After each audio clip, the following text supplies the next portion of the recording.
en una pérdida de cabello con quimioterapia, no es lo mismo que te lo rapen, no es lo mismo que vaya alguien y te acompañe a hacer un ritual, a agradecer tu cabello, a darle propósitos, a este tipo de diagnósticos. Pierdes a este ser querido, lo pierdes dos veces. Hay dos duelos en una sola persona. La pierdes cuando ya no está lo que tú conoces como mamá, papá, hermano, sea la persona que tenga la demencia, y el día que se va. Entonces es bien cierto, no te olvides de ti, no te olvides de lo que te gusta, no te olvides de tomarte un café contigo mismo, no te olvides de vivir. Eso es lo importante, ¿no? Finalmente el diagnóstico está, finalmente las herramientas en familia, si las quieres y las buscas, las tendrás, pero como persona es importante no olvidarse de sí mismo. Podemos morir por nuestros hijos, ¿no? Yo moriría por mis hijos. ¿Y por qué no vivimos por ellos? ¿Por qué no dejas de fumar? ¿Por qué no haces ejercicio? ¿Por qué no comes más sano? Hay que vivir también por ellos, ¿no?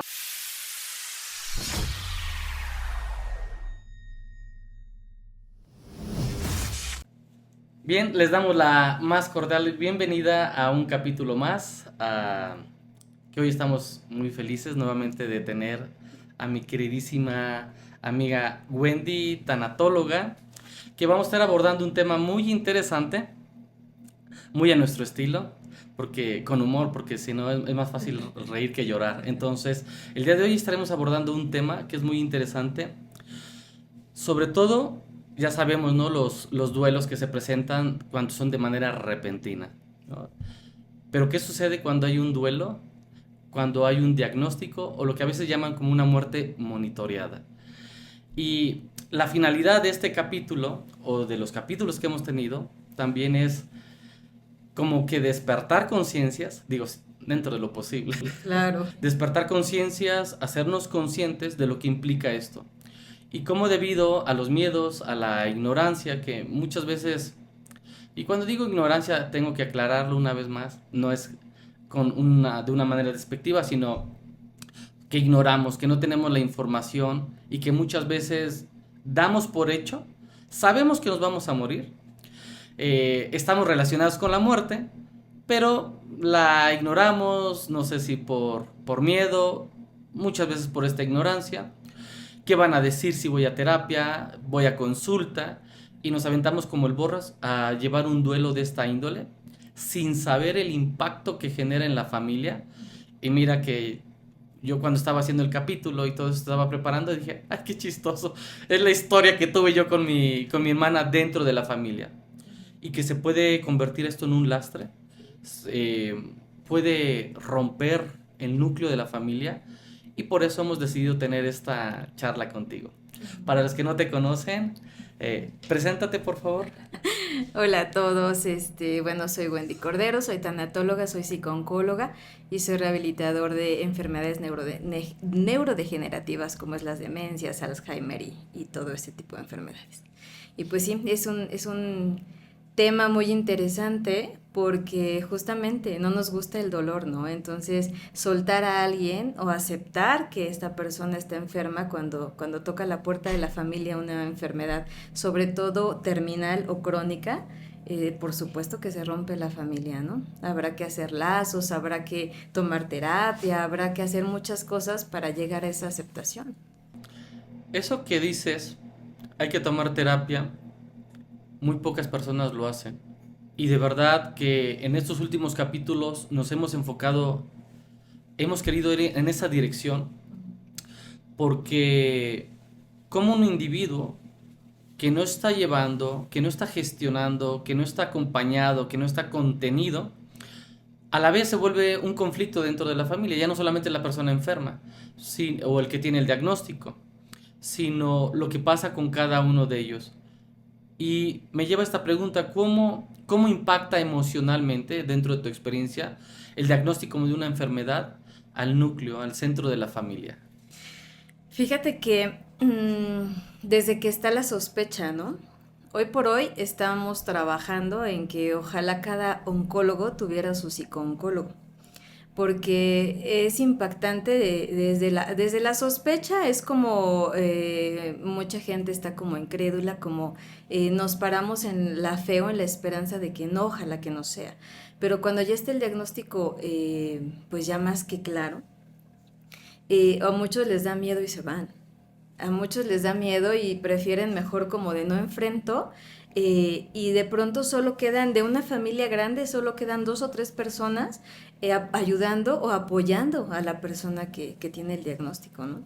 Cuando yo creo que si se reparte entre toda la familia es un poco más llevadero, es un poco más amable para todos.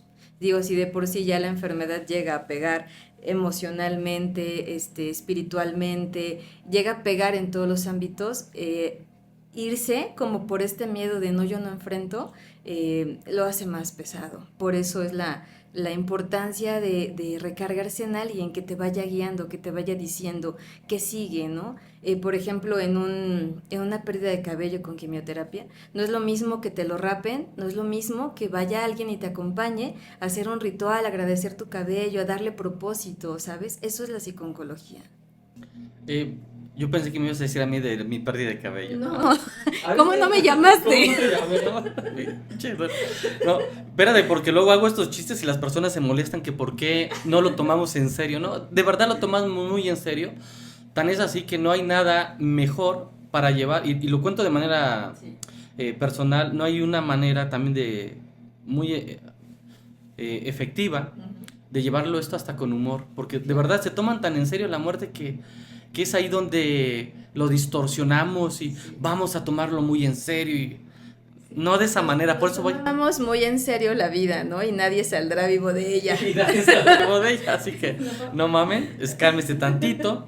Y ya que estoy contando esto, lo de la pérdida del cabello, me acuerdo, aunque no lo crean, alguna vez hasta traje una trenza casi a la cintura. Sí, claro. Y muy pocas personas sabían que yo me había dejado el cabello largo porque lo quería donar, porque pues mi hermana perdió el cabello por completo por las quimioterapias.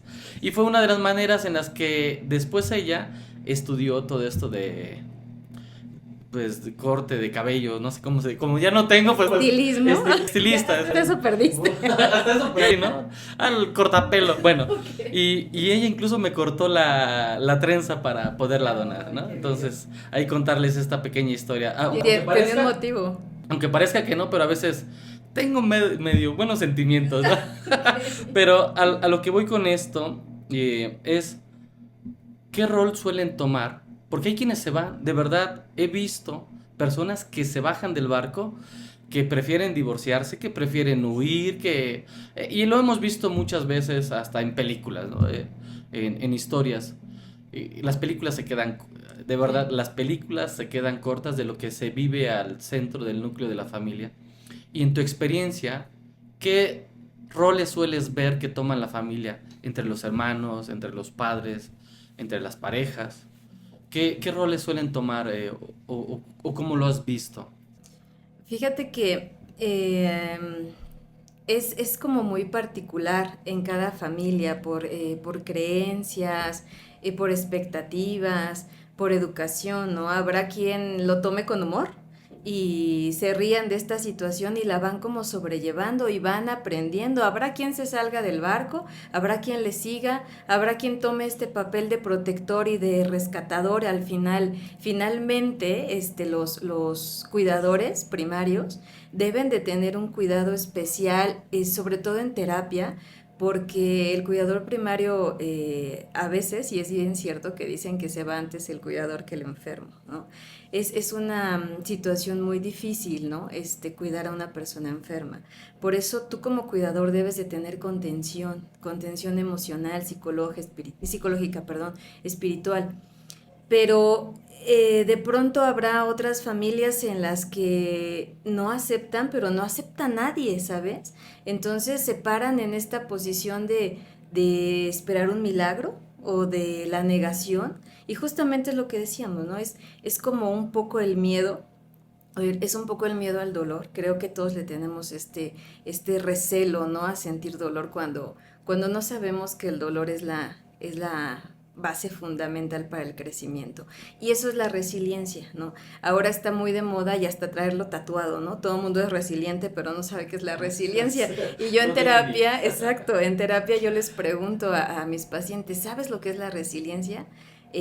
pues y todos tienen esta idea de pasar una situación difícil en tu vida, ¿no?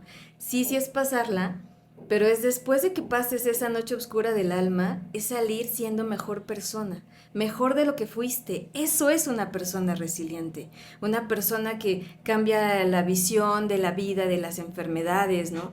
Eso es una persona resiliente. Es como aquella palmera que con la tempestad se dobla, no se quiebra, pero después de la tempestad da las mejores hojas que nunca tuvo, los mejores cocos que nunca tuvo, ¿no? Entonces, eso es la resiliencia. Sí, es que de pronto se ponen de moda y eso es lo que que hemos querido ser cuidadosos con esto. Sí, desde nuestro estilo, nuestra manera de ser, de nuestras propias experiencias.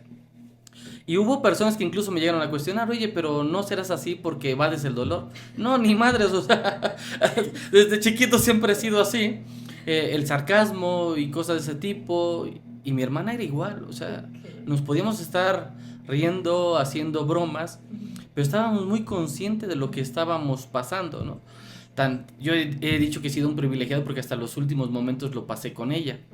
Y hacíamos bromas de eso y lo llevábamos con humor porque sabíamos que a lo mejor pude haberme ido antes yo, ¿no? Pero en teoría, pues ella se iba a ir antes, ¿no? Pero buscábamos tomarlo con este humor porque formaba parte de nuestra terapia, formaba parte de como una herramienta para llevarlo, ¿sí? Entonces había personas que se escandalizaban de pronto de las bromas que podíamos hacer o hasta hoy en día con mi hija que está pequeña cuando le digo, no, pues tu abuelita calavera, tu tía calavera, tu abuelito calavera. Ya mi esposa ya se adaptó a ese estilo y mi hija, oye, la de la foto es mi tía calavera. Sí, hija, es tu tía calavera. A lo que voy con esto es que a lo mejor eso me funcionó a mí. Quiero aclarar, no todos tienen el carácter y el humor y que ha sido una herramienta de resiliencia. No a todos les funciona. Cada quien tiene que encontrar su propio estilo. Esto es, para mí es una herramienta, pero no es una receta para todos. Por eso yo creo que a veces también vamos ligados con nuestras creencias. A lo que voy con esto es, ¿qué herramientas, más que consejos o sugerencias con tu experiencia, qué herramientas puedes mencionarle a las personas? Aparte de la terapia, pero dentro de la terapia encuentran estas herramientas. Pero para que las personas sepan qué tipo de herramientas pueden funcionar para la familia, para la persona, pero en este caso enfocada a la familia. Mira, así como tips rápidos, Yo sé que está cabrón, ¿no? Pero... sí, es que ese es el punto, ¿sabes? Que a veces buscamos como esta receta de cocina de le pongo, le quito, le muevo y me voy a sentir bien. No, es un proceso, justamente por eso los psicooncólogos, los tanatólogos, tenemos todo un catálogo de técnicas, ¿no? Para justamente esto, para que no solo acompañar al enfermo, sino acompañar a la familia, ¿no? A la familia se la acompaña en el tema de la pérdida, y no solo pérdida porque la persona se muere, sino pérdida porque finalmente un diagnóstico pierdes a la persona, por ejemplo en las demencias, que están tan poco, tal vez, investigadas, ¿no? Tú ves a una persona con demencia y no te das cuenta que la tiene hasta que esta persona empieza a actuar, ¿no? O interactuar contigo. Entonces, en esa situación y justo en esa enfermedad es despiadada, ¿no? Pega en la dignidad del paciente. Entonces, con este tipo de personas, con este tipo de diagnósticos, pierdes a este ser querido, lo pierdes dos veces. Hay dos duelos en una sola persona. La pierdes cuando ya no está lo que tú conoces como mamá, papá, hermano, sea la persona que tenga la demencia, y el día que se va, ¿no? Entonces, habrá que tener con la familia técnicas diferentes a las técnicas del enfermo, ¿no? Por ejemplo, pues trabajar desde la aceptación, trabajar el amor en familia, alguna sesión familiar para trabajar los agradecimientos, los reconocimientos. Estos hacen lazos familiares, estos hacen fortalezas en la familia, ¿no? Porque finalmente estas enfermedades son difíciles de transitar o de enfrentar.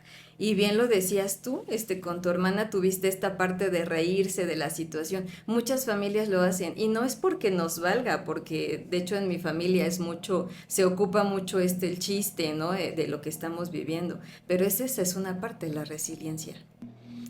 Eh, la finalidad de esta charla, y vuelvo a ser enfático, es cómo se puede acompañar a un familiar sin descuidarse a uno mismo. Y muchas veces no cae el 20. Todo el tiempo lo estamos viviendo esto. Incluso desde del diagnóstico de una persona que tiene diabetes, ¿no? Incluso con otra amiga, otra conocida, también ella psicóloga, dice, ¿qué prefieres? El VIH, y son bromas o cosas que comentan, ¿qué prefieres? ¿VIH o diabetes? Y todo ese grupo de ellos decían, no, pues yo prefiero el VIH que una diabetes. Entonces, hay una gran ignorancia de las personas con respecto al tema salud y no tendrían por qué saberlo hasta cierto punto, ¿no? Porque sí tendríamos que estar más informados y sobre todo cuando hay un diagnóstico en la familia. Y esta información es cómo la llevo para poder apoyar a la otra persona sin descuidarme a mí. Porque me ha tocado muchas personas en consulta que vienen, sí, según muy sacrificadas, muy desbordadas a cuidar a su enfermo, pero totalmente descuidadas consigo mismo. Descuidaron a los hijos, descuidaron a la pareja, cuando se trata de un papá, cuando se trata de una mamá. ¿Cómo? Volvemos a lo mismo, no hay receta, pero lo que queremos es cómo motivar, cómo taladrar en la conciencia de cómo se pueden hacer cargo, ya lo sé, a consulta, a terapia, pero aún así es muy difícil que las personas vengan. Es muy complicado, pero ¿cómo se puede acompañar a un familiar sin que se descuide a sí mismo? Digamos a los que están por lo menos en consulta. Claro. Em, Mira, hay que entender que si tú estás bien desde este punto de estoy acompañando, estoy cuidando, me he convertido en el cuidador primario, ¿no? Y que finalmente es muy cansado y que la mayoría desarrolla este síndrome de burnout, ¿no? Uh-huh. Yo creo que pensando en que tú también necesitas ayuda, tú también necesitas atención, ¿no? Si tú estás bien, tu paciente va a estar bien, porque después pues son dos enfermos, ¿no? Entonces ahí está cañón cuando ya el que cuida también está enfermo y está desbordado. Emocionalmente. Sí, y hasta físicamente, amigo, porque después de que las cosas son emocionales, tú sabes bien que uno somatiza. ¿No? Así es. Cuando no sacas, habla, ve con alguien, no exactamente, a lo mejor habrá gente que todavía piensa que a la terapia solo van los locos, ¿no? Pero yo creo que es algo muy, muy, muy valiente de la parte de cada uno, ir a terapia, buscar ayuda. Pero si ya no es como de todavía no es mi tiempo de ir a terapia, pues entonces acércate con un amigo, con un sacerdote, con un pastor, con un médico, con el que tú quieras y habla. Habla de lo que sientes, habla de lo que te está sobrepasando, ¿sabes? No tomemos ese papel de mujeres maravilla, de hombres maravilla y de rescatadores, porque finalmente nuestro paciente, nuestro familiar te necesita bien, necesita que tú estés bien física, emocional y espiritualmente para poder dar ese servicio, porque al final de la vida es un servicio, ¿no? Entonces, si yo como cuidador me descuido, ¿cómo voy a cuidar a otra persona? ¿Cómo le hago? Habla. Haz ejercicio, encarga un rato a tu enfermo para que tú puedas salir y caminar y comerte una paleta y hablar con gente que no esté en tu casa, ¿no? Porque hasta manejar un ratito solo ayuda. Ocúpate de ti, ocúpate de lo que sientes, no te olvides de ti como persona, como mujer o como hombre, ¿no? Porque a veces le damos como ese lugar al enfermo, como nos desbordamos en el cuidado a él y el cuidador. ¿Quién lo ve? Porque los demás, los que no están ahí, a veces ocupan este rol de, pero ¿por qué no le hiciste? ¿Pero por qué no le diste? Pero el doctor dijo qué tal. Y sí, es fácil para los que no están. Es fácil para los que no están viviendo todos los días esta situación con el enfermo. Entonces, creo que el cuidador debe de tenerse cuidado primero a él, como en el avión, ¿no? Primero tu mascarilla y después al que va contigo. Entonces es bien cierto, no te olvides de ti, no te olvides de lo que te gusta, no te olvides de tomarte un café contigo mismo, no te olvides de de vivir. Eso es lo importante, ¿no? Finalmente el diagnóstico está, finalmente las herramientas en familia, si las quieres y las buscas, las tendrás. Pero como persona es importante no olvidarse de sí mismo. Porque fíjate, amigo, y perdón, de pronto cuando el enfermo se va, el cuidador cae en depresión, pero no porque se fue, ya no tiene nada que hacer.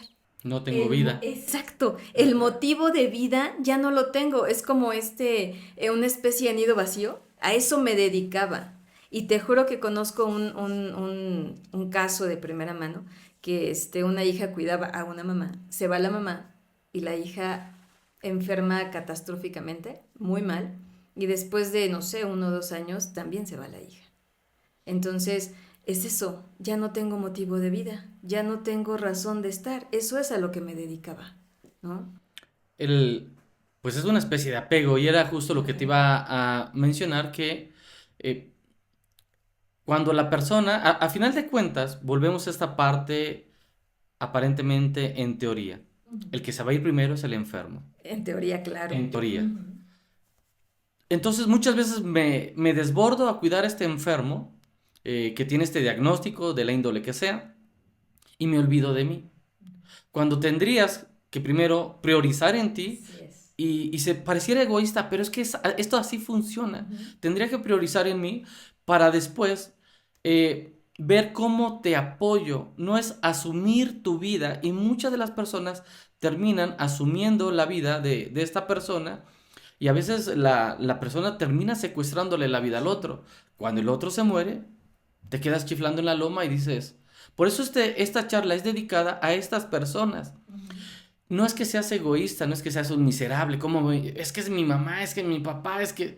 Pues sí, será quien tú quieras, pero primero tienes que estar tú, porque si no, vienen después los resentimientos, viene el enfado, me enfermo y después a ti quién te cuida. Claro. Entonces, es esto muy importante, algo que mencionaste también, no hay mujer maravilla, no hay hombres superpoderosos. Yo sé que hoy en día las redes sociales están de que el verdadero hombre no habla, y claro, están los hombres desconstruidos, y han hecho un puto desmadre con esto, perdón que lo diga así, bueno, ni tan perdón, ¿verdad? Pero nada más es como para disfrazarlo, de que siento feo decir, no, o sea, no tienen ni puta idea de esto y los verdaderos hombres no hablan y se lo tienen que tragar, y en su silencio, es una pendejada. O como los hombres desconstruidos. No me quiero desviar del tema. Claro. Toda persona que está en este proceso necesita un acompañamiento, necesita una contención. No hay personas superpoderosas. Es la peor pendejada que hoy en día vemos en redes sociales, que yo sé que también esto lo van a ver en redes sociales, obviamente, pero no queremos contribuir a seguir poniendo pilas de esta calabaza en estas situaciones. Porque las personas cuando están en esto les gusta muy pinche superpoderoso, muy luchona, lo que tú quieras, estás viviendo un duelo. Sí. Cuando tú estás experimentando esto en tu vida, ¿qué tipo de duelos te encuentras con las personas que están buscando ayuda? Que espero que algún día tú seas de esas personas que vayan a buscar ayuda con alguien como con Wendy o con las personas que hemos tenido antes. ¿Qué tipos de duelos le muestras a la persona que está en consulta? Ya sé que los que no van es imposible hablarles de esto, pero cuando la persona está en consulta, ¿qué tipo de duelos le haces ver que está viviendo? Porque son muchos duelos que se están viviendo. Sí, son muchas pérdidas.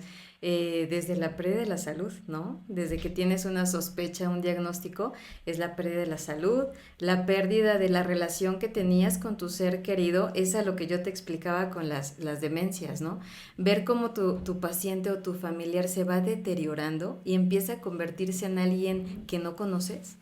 Entonces, esa parte de entregar lo que yo conocía de mamá, de papá, a esa persona como yo la conocía y entonces recibir a la nueva persona que se está convirtiendo, ¿no? O en un cáncer, ver cómo todos los días se está deteriorando, cómo cambia esta situación, eso es una pérdida. Ya no puedo salir a caminar con él, ya no podemos hacer las mismas actividades los domingos que iba a visitarlo, eso es una pérdida. Ya no puedo hablar con ella por teléfono como yo solía hacerlo, esa es una pérdida.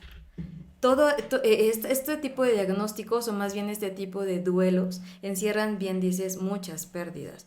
Pérdida como hija, como hijo, pérdida de relación familiar, tiempo compartido, todo estas situaciones son esas pérdidas, ¿no? Te digo, repito, pérdida de la salud, de la relación que tenías con esta persona, a lo mejor ya no la ves en su casa, tiene que estar en el hospital, pérdida de muchas, es más, hasta pérdida de económica, porque son enfermedades caras, ¿no? O sea, las medicinas oncológicas, las medicinas para VIH, las medicinas para una demencia, que son psiquiátricas, es un tratamiento caro. Y eso también pega en la economía familiar, ¿no? Y finalmente es una pérdida. Y a veces como, no importa, no se importa, porque vas a dejar de hacer cosas para cubrir esas necesidades. Es una pérdida. Que a veces la persona se muere y se queda endeudado. Y quedas endeudado, sí, o sea, sí. es que vamos a esa parte. Las personas dan por hecho y pensamos, ¿no? Que con la superfarmacia, o como de estos mamás que se avientan, pero bueno, tampoco me quiero desviar del tema, pero digo, lo mencionamos por si las dudas, no se preocupen, van a estar... cierto, ya no digo más. Terminan afectando económicamente. Sí, claro. Y de verdad he visto personas también, a nosotros no nos pasó en ese sentido, pero sí termina afectando económicamente y dices, puta madre, ya se murió y ahora me dejó endeudado. Sí. Y la persona termina resentida con el enfermo, sí, porque lo dejó endeudado. Ahora, ¿cómo le reclamo si ya se murió? Sí. O, como este caso de esta persona, que le donó un riñón a su familiar. Y el familiar de todas maneras se murió. Y esta persona quedó, dice, ahora quedé solamente con un riñón y ese pendejo ni lo aprovechó. Exacto. ¿Cómo se le ocurre morirse? ¿Cómo se le ocurre morirse y dejarme sin ni un riñón? O sea, claro, no me lo pueden devolver. De verdad son detalles que las personas no se ponen a pensar, que necesitan un acompañamiento, y estoy diciendo la palabra tal cual, un acompañamiento, una contención. No te van a resolver el problema, claro, o el tema, no te lo van a solucionar. Es uno el que lo tiene que solucionar. Pero ¿cómo lo soluciono si no tengo las herramientas? No existen recetas. Y cada consulta de este tipo se convierte como lo especial para tu caso. Es ¿cómo voy a lidiar con esto? Y muchas veces con estas culpas. Pasemos a este tema de las culpas. ¿Cómo contener a la persona, al miembro de la familia durante este proceso? Porque quiero seguir viviendo mi vida. Tengo claro que se va a morir, pero ¿cómo me desprendo para irme a comer esa paleta? Irme al cine, y qué tal si me voy al cine y a este pendejo se le ocurre morirse en este momento. Y son culpas muy constantes que nos encontramos en la consulta. Sí. ¿Cómo? Para que las personas tengan una idea, ya sé, no hay recetas, no nos gustaría poderles decir, pero, claro, no, es imposible, tienes que ir tú por tu propio caso. Sí. ¿Cómo abordar este tema en este sentido para que las personas cobren conciencia de que muchas veces se quedan con ese tipo de culpas? Sí, fíjate que ahorita dijiste algo bien interesante. Tienen que ir porque cada tema es particular. A cada quien habrá que manejarle diferentes técnicas, diferentes acompañamientos, ¿no? Yo creo que la terapia es arte, porque en ese momento tú vas como moldeando la situación, dando soluciones, dando herramientas para que ellos solos se encuentren su camino, y eso es lo padre de la terapia, ¿no? ¿Cómo acompañar? Híjole, ¿cómo quitar esa culpa? Desde la parte de ver, es que el amor propio es un poco egoísta, ¿sabes? No lo va a matar porque te vayas a tomar una paleta, o porque te vayas al cine, o porque vayas a caminar. Tienes que estar consciente que la persona está enferma. Y fíjate que hace rato que platicabas de tu hermanita, es algo bien cierto. Todos decimos, pues se va a morir primero. Nadie nos garantiza eso, solo la persona tiene un diagnóstico y por estadística se puede ir antes, pero cualquiera nos podemos ir en cualquier momento. Sí, la muerte es incierta, en cualquier momento llega y levanta la mano. ¿Y qué tal que vas por la paleta y te atropellan y el enfermo pues se queda en la casa y él sigue viviendo, pero al que atropellaron ya se fue, ¿no? Entonces no lo va a matar tu ausencia, lo que está terminando con esa vida es la enfermedad. Entonces, desde estos puntos claros, que tú no tienes el control de la vida y la muerte de una persona, desde ahí se trabaja la culpa, la responsabilidad. Estás acompañando, sí, pero no puedes dejar de vivir por acompañar a alguien.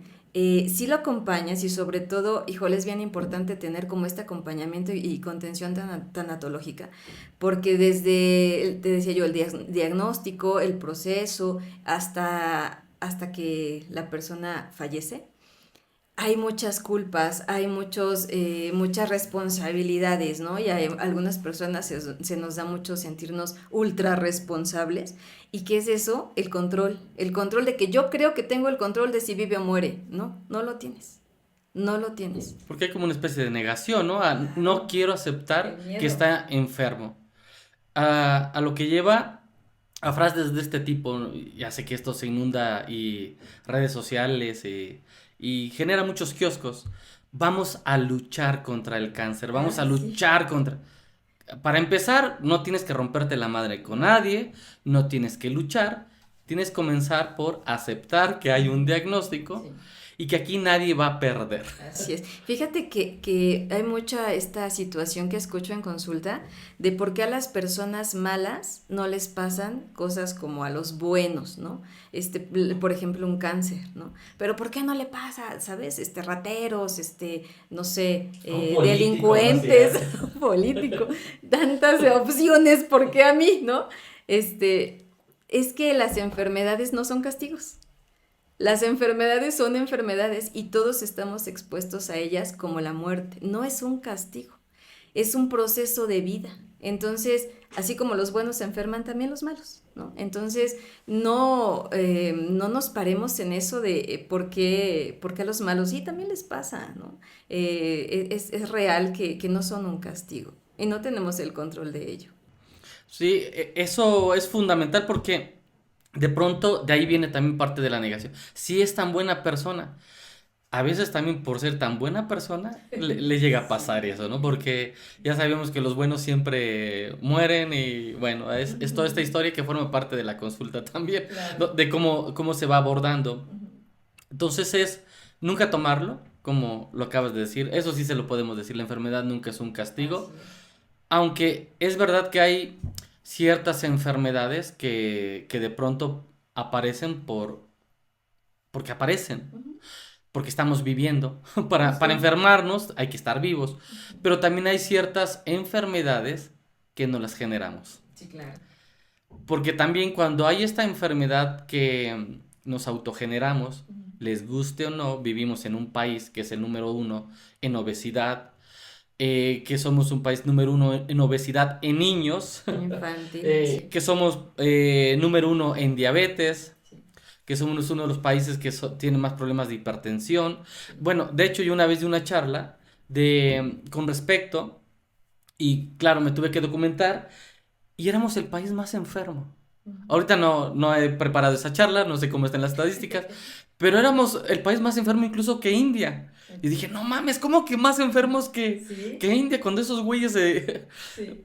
Pues sí, somos el país número uno en India. Que digo, de enfermedad, incluso sobre India. Ajá. A lo que voy con esto es también cómo estas enfermedades generan, cuídate, que no sé qué, y la persona no se cuida. Sí.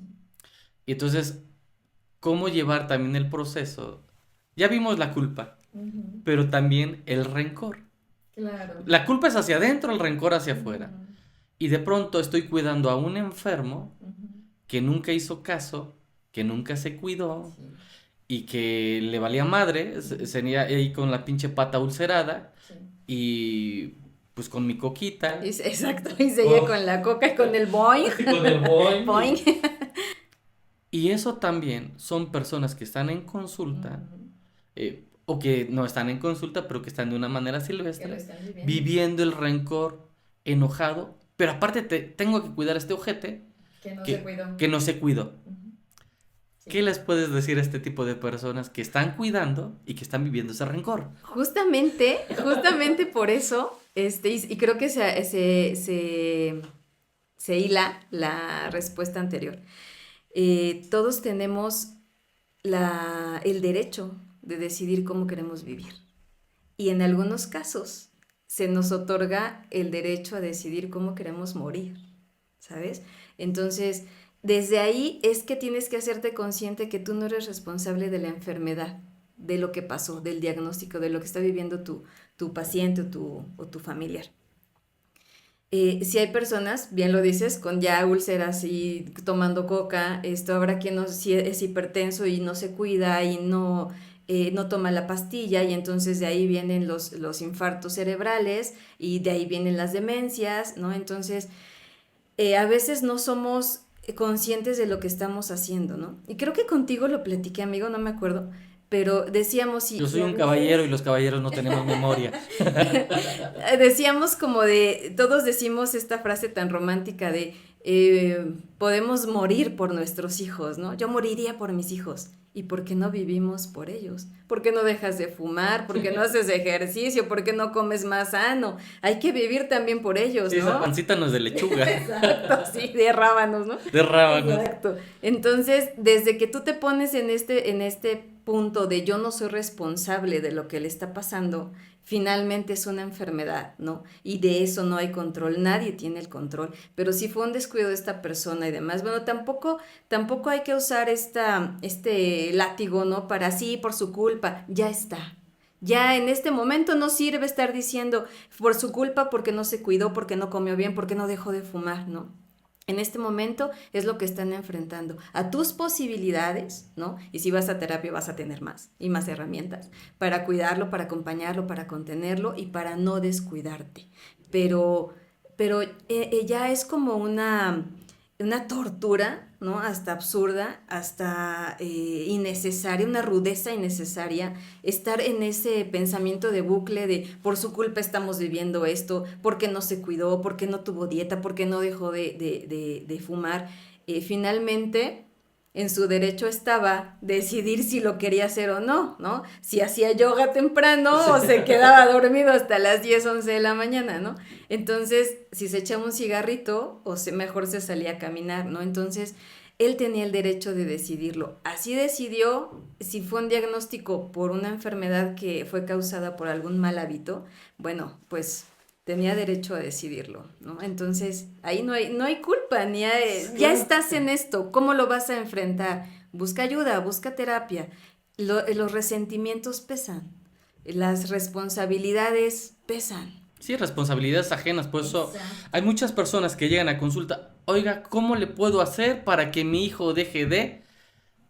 Quítese, no le estorbe. Exacto. No le estorbe porque... Viva su vida. Viva su vida y deje que su pequeñito de 45 años siga haciendo las mamadas que está haciendo. Reflexione. A ver si le cae el 20, porque muchas veces no le termina cayendo el 20. Sí. Entonces, todos tenemos derecho a elegir cómo queremos a veces hasta morir. Sí. Esa es una realidad y de verdad hay personas que no les cae el 20 y que llegan a consulta, es que estoy muy enojada, pues sí, vamos a empezar ahí, que no puedes controlar, que la otra persona tiene que asumir su propia responsabilidad, pero el que está en consulta y el que tiene que asumir la responsabilidad de no meterse en vidas ajenas es la tuya. Entonces, así es. Vamos a comenzar por ahí. Exacto. Entonces es como en alguna ocasión me invitaron a una universidad de por aquí. Es que nos gustaría que diéramos esta charla con los alumnos. Y yo le dije, ¿qué le parece si mejor con los maestros? Con los papás. Y lo dimos con los maestros y ya no me volvieron a invitar. Mala idea. Mala idea, porque es así, ¿no? Queremos asumir, queremos seguir controlando al otro. Y una de las cosas que para mí es vital es no asumir responsabilidades ajenas. O en otro lugar que tú y yo conocemos es no dar consejos, porque nos encanta dar consejos. Sí. Y hay una frase de Curso de Milagros que me gusta mucho. ¿Cómo pretendes saber lo que es mejor para tu hermano cuando ni siquiera sabes lo que es mejor para ti? Entonces es una máxima que muchas veces utilizo. Yo sé lo que hoy tiene que hacer todo el mundo en su vida, menos en la mía. Menos en la mía.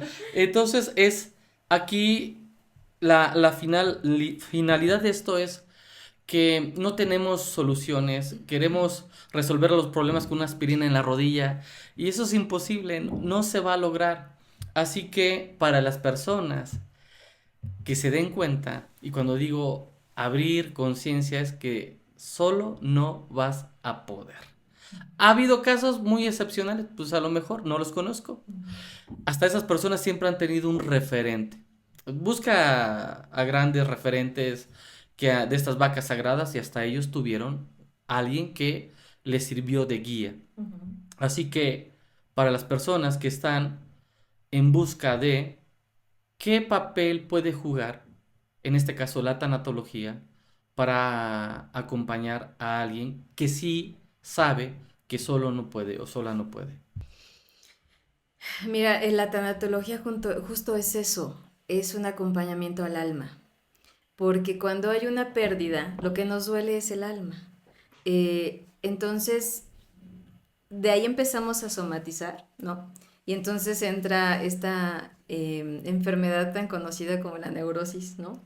Y entonces empezamos con estos pensamientos de bucle y a culparnos y a responsabilizarnos. Entonces la tanatología justo es eso, un acompañamiento para que veas las cosas en su mera dimensión, ¿no? En su dimensión real, sin echarte culpas, sin echar culpas, sin hacerte responsable de lo que tú no hiciste, hasta dónde está tus límites de ayuda, ¿no? Hasta dónde no te vas a, a lastimar, ¿no? Digámoslo así, con esta responsabilidad, porque a veces somos, te digo, nos sentimos como mujeres maravilla, hombres súper aguantadores, y ahora con esto que acabas de decir, ¿no? De que los hombres no hablan o lloran, el hombre perfecto es, ¿no? O sea, ¿por qué no podrías O lo hablar? contrario, como lo quieren ver por Los princesos también. Los princesitos y el hombre tiene que llorar. No, no, vamos a encontrar un justo medio, Claro, mi claro. estimadito. Exacto. ¿Qué herramientas tienes? Justamente esa es la tanatología.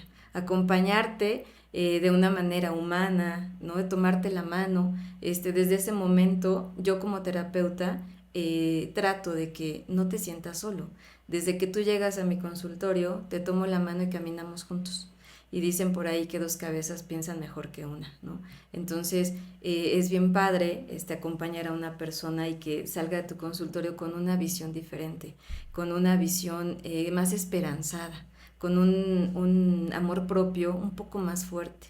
Es cierto, y te decía hace rato, el amor propio es un poco egoísta, ¿no? Pero es un egoísmo sano, es un egoísmo en cuanto va a ser mi contención, en cuanto voy a ver mi realidad, en cuanto voy a ponerme límites, ¿no? Porque habrá quien se desborda, lo que decíamos al principio, por cuidar, por acompañar, pero se olvidan. Y la tanatología es eso, regresarte a tu centro, regresarte a tu espiritualidad, a la que sea, ¿eh? No quiero ponerle Sí. un nombre y una imagen Sí, no, no estamos a un hablando de ser religión. superior, exacto, pero a tu espiritualidad contigo mismo, con la vida, con esto que estás viviendo, ¿no?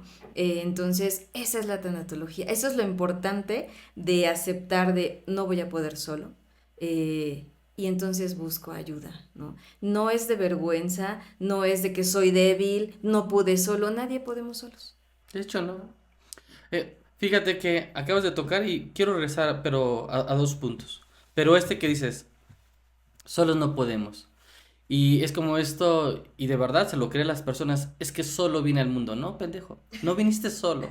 Hubo alguien que ayudó ahí en la cesárea o en el parto. El ser humano, desde el principio, necesitamos ayuda. Claro.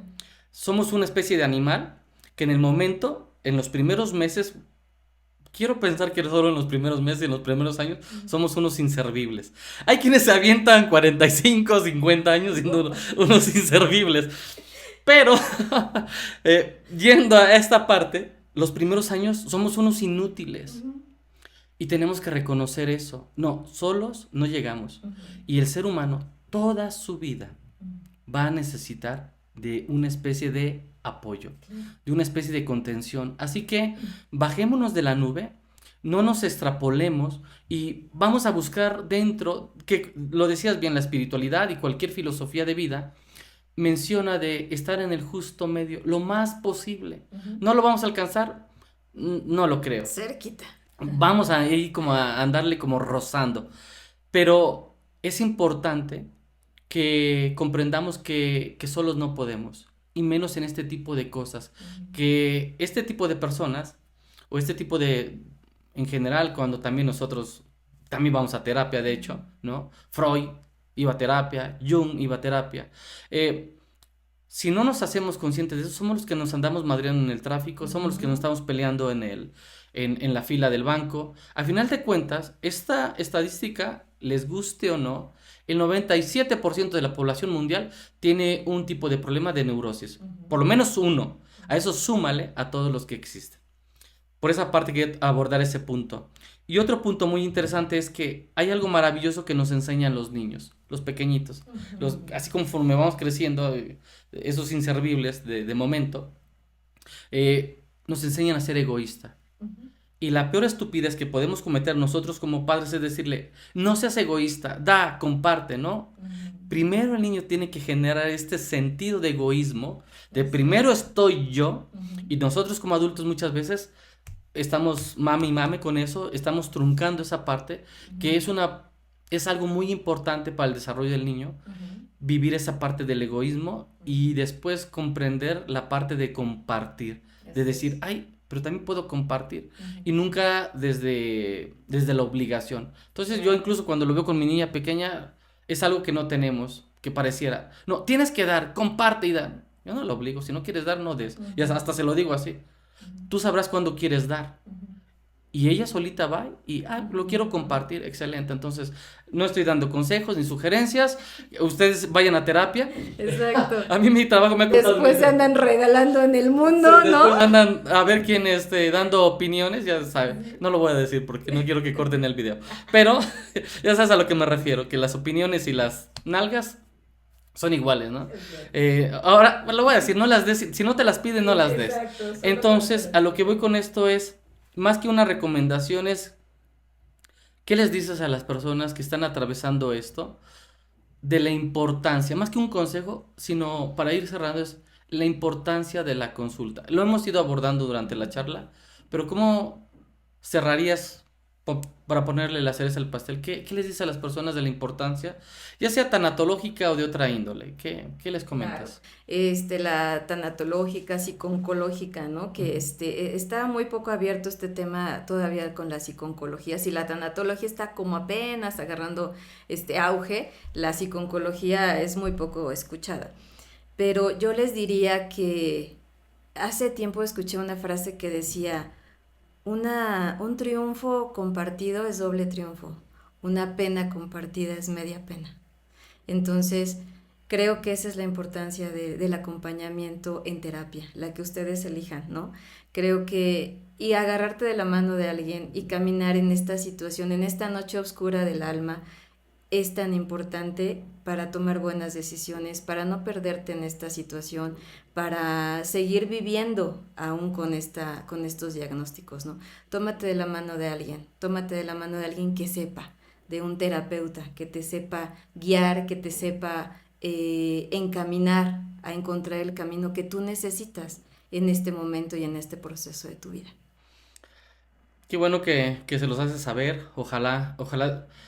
Y es que a veces pensamos que no es importante, que la prioridad la tiene la persona enferma.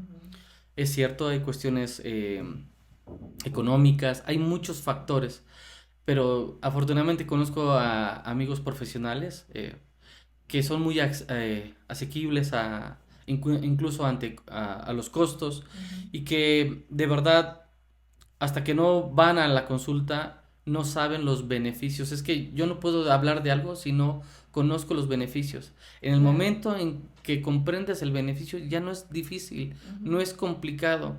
Así que, de verdad, ¿quieres ayudar a los demás? Comencemos con nosotros mismos. Ayúdate a ti mismo. Esto que dices de transitar por la noche oscura del alma es, solo no vas a poder. Solo nadie puede.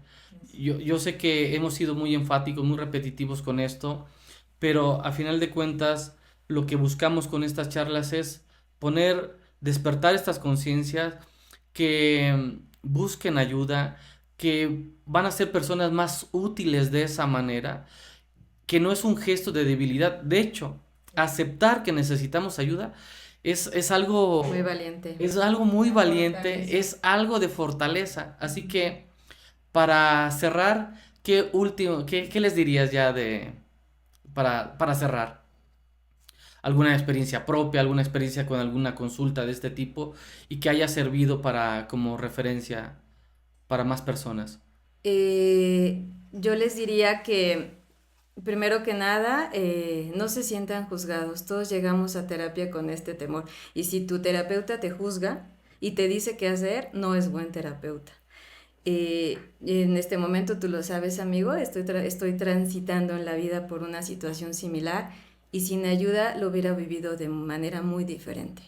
Y creo que este podcast, te agradezco que me hayas invitado y creo que va en honor a las personas que han estado en nuestras vidas, tu hermana, mi sobrino, mi mamá, ¿no? Que en su manera y con ese diagnóstico nos enseñaron cómo vivir diferente.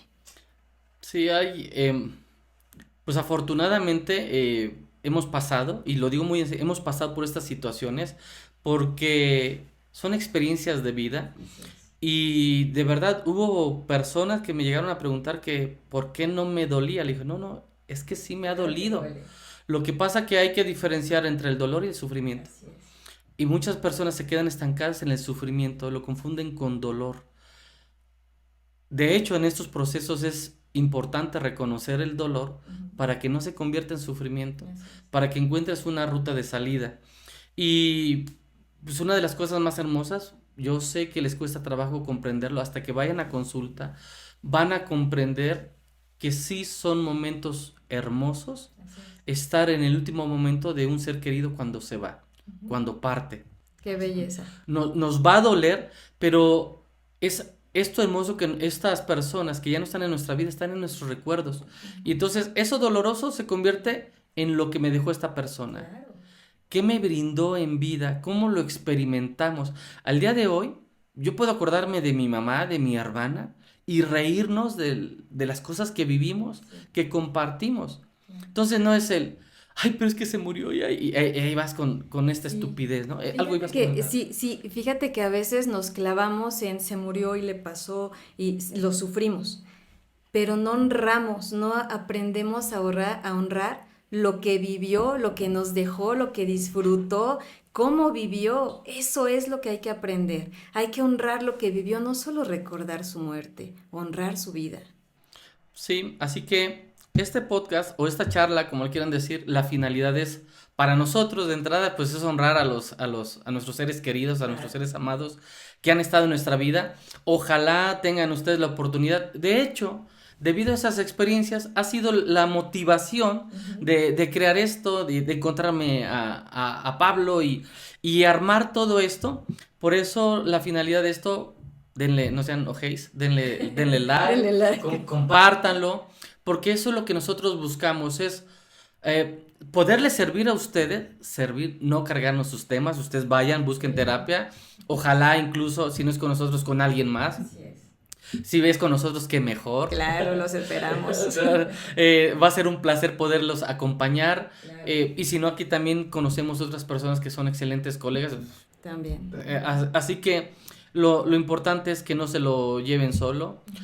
De hecho, la mejor manera de honrar a tu ser amado es haciéndote cargo de ti mismo, abordando tu propia vida con plenitud, con gratitud. Así que, pues de entrada, ha sido un enorme placer tenerte aquí, volver a compartir un tema de este tipo, que ya cuando lo estuve armando, justo caí en cuenta de lo que estabas pasando y de lo que yo había pasado. Dije, pues qué mejor que compartir. Porque al final de cuentas no podemos hablar de los caminos que no hemos andado. Entonces, no nos hace personas perfectas, sino por el contrario, nos da herramientas de vida, resiliencia sobre todo.